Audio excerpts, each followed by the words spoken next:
चीन ने पीएम नरेंद्र मोदी की तारीफ की। भारत में चीन के राजदूत शू फियोंग ने गुरुवार को बताया कि वर्तमान में चीन भारत संबंध सुधार और विकास के लिए एक महत्वपूर्ण चरण में है। चीन के राजदूत ने पीएम नरेंद्र मोदी की सुधार, प्रदर्शन और परिवर्तन की नीति को जमकर सराहा। चीनी राजदूत ने कहा कि मोदी के नेतृत्व में भारत की अर्थव्यवस्था में तेजी से विकास हो रहा है और लोगों के जीवन स्तर में लगातार सुधार हो रहा है। शू फियोंग ने आगे कहा कि 1990 के दशक से भारत ने आर्थिक और सामाजिक सुधारों को सक्रिय रूप से बढ़ावा दिया है।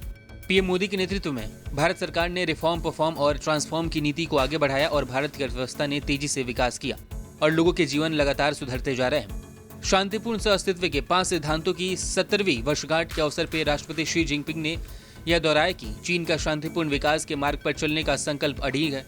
चीन और भारत के नेताओं ने महत्वपूर्ण समिति बनाई है कि चीन और भारत साझेदार है, प्रतिद्वंदी नहीं। वे एक दूसरे के लिए खतरा नहीं है बल्कि विकास के अवसर है। इस सहमति ने न केवल द्विपक्षीय संबंधों के विकास को बढ़ावा दिया है बल्कि दोनों देशों के लिए आधुनिकता को बढ़ावा देने के महत्वपूर्ण दिशा निर्देश भी प्रदान किए हैं। राजदूत ने भारत की आर्थिक प्रगति और सुधारों पर भी चर्चा की। उन्होंने कहा कि 1990 के दशक से भारत ने आर्थिक और सामाजिक सुधारों को सक्रिय रूप से बढ़ावा दिया है।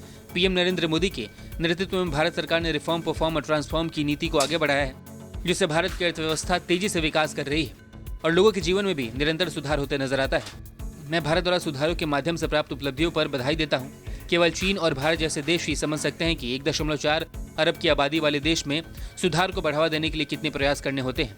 हम भारत के साथ सुधारों पर अनुभव साझा करने, विकास रणनीतियों का समन्वय करेंगे और एक दूसरे से सीखने के लिए तैयार भी हैं ताकि हम साथ में प्रगति कर सकें। इस बयान से स्पष्ट होता है कि चीन और भारत अपने संबंधों को सुधारने के लिए एक नई पहल शुरू करने वाला है। दोनों देशों के लिए आर्थिक सुधार और विकास के नए द्वार भी खोले जा सकते हैं। अब इस बयान के बाद से विपक्ष भी पीएम मोदी पे हमलावर हो सकता है। हालांकि चीन को लेकर पीएम मोदी पर लगातार विपक्ष हमलावर रहा भी है। इसके साथ साथ पीएम मोदी को इस बात के लिए भी घेरा जाता रहा है क्योंकि साल दर साल चीन के साथ भारत का आयात बढ़ता नजर आता है। बाइकॉट चीन के बाद भी इसमें कोई कमी नजर नहीं आती दिखी है। पिछले हफ्ते जब भारत के विदेश मंत्री एस जयशंकर ने कहा कि भारत और चीन के बीच आर्थिक संबंधों में संतुलन की कमी है और व्यापार घाटा बढ़ता नजर आता है, तब भारत सरकार चीनी कंपनियों को भारत में निवेश और निर्यात करने के लिए और ज्यादा सुविधाएं देने पर विचार कर रही थी। जयशंकर ने जिनेवा के global centre for security policy में एक भाषण के दौरान कहा था कि हमें लगता है कि चीन के साथ आर्थिक संबंध बहुत ही अन्यायपूर्ण और असंतुलित हो रहे हैं। वह हमारे सामान को बाजार में पहुंचने नहीं देते हैं, जबकि चीन को भारत में बहुत बेहतर बाजार प्राप्त होता है।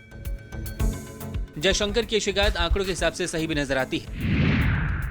पिछले साल चीन से आयात 100 अरब डॉलर के पार चला गया था और इस साल इसके और बढ़ने की संभावना है। इसके उलट पिछले वित्तीय वर्ष में भारत ने चीन को मुश्किल से 16 अरब डॉलर का निर्यात किया था। वित्तीय वर्ष 2024-25 के पहले 7 महीनों में ही चीन से आयात 60 अरब डॉलर के पार चला गया है, जो पिछले साल इसी अवधि की तुलना में 10% से ज्यादा है।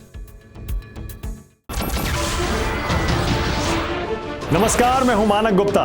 अगर आपको हमारा ये वीडियो पसंद आया हो तो इसे लाइक और शेयर जरूर करें और हाँ, हमें सब्सक्राइब और फॉलो करना ना भूलें ताकि आप देश और दुनिया की कोई खबर मिस ना करें।